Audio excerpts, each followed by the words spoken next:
जैश ए मोहम्मद और पाकिस्तान का असल प्लान सिर्फ रेडिकलाइजेशन नहीं था। क्या था? ये 3 रीजन से समझ लीजिए। आपने से इनमें से एक भी इन्फ्लुएंसर को ये टेररिस्ट को कंडेम करते हुए, इनके बारे में बात करते हुए नहीं देखा होगा, बट ये बोलते हुए जरूर देखा होगा कि देखो इस्लामोफोबिया फैल रहा है।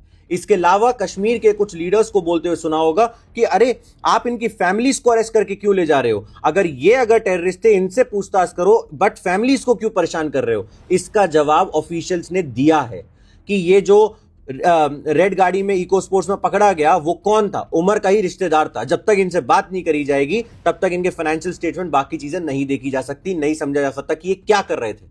अब तीसरा देखिए, फेसलेस पेजेस आपको बार बार एक ही चीज दिखाएंगे कि पुलिस मुस्लिम्स को, जो अच्छे खासे लोग हैं, उनको पूछताछ कर रही है, उनको परेशान कर रही है, देखो इस्लामोफोबिया फैल रहा है, यह दिखाया जाएगा। और उसके बाद अगर पुलिस ये नहीं करेगी तो फिर क्या होगा? कोई अटैक हो जाता है, क्योंकि इनमें से कोई भी और जो इनका पूरा नेटवर्क था उसमें से बाहर घूम रहा होगा, तो अगर वो पकड़ा नहीं जाएगा और अटैक हो जाएगा तो बोला जाएगा सरकार ने करा दिया। ये एक तीर से काफी निशाने हैं। पहले रेडिकलाइज किया इस्लामोफोबिया करके, उसके बाद पोलराइज कर रहे देश को उसी इस्लामोफोबिया का नैरेटिव स्प्रेड करके देश के अंदर।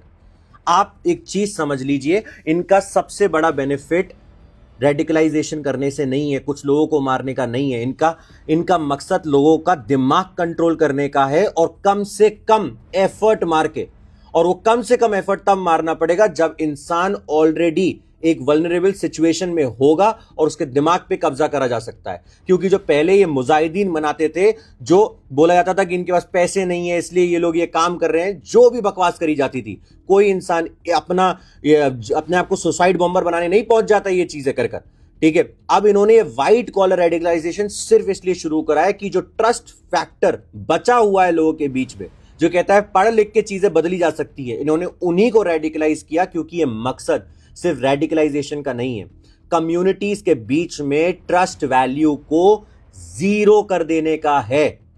जब आप एक डॉक्टर, इंजीनियर किसी को देखें तो आप शक के नजरिए से देखें, ये दिखाने का है। और उसका, इस पूरे नैरेटिव का सपोर्ट ये इन्फ्लुएंसर्स, ये फेसलेस पेजेस और कुछ लीडर्स अपनी राजनीति, अपने फॉलोअर्स, अपना व्यूअरशिप को चमकाने के लिए कर देते हैं। यह समझना जरूरी है। This is very dangerous for India, because इसकी जहां से फंडिंग हो रही है ना, जहां से भी हो रही हो, उनका मकसद सिर्फ कुछ लोगों को मारना नहीं है, उनका मकसद इंडिया को बांटना है। हमें मेक श्योर करना है हम बटे ना। जय हिंद, जय भारत।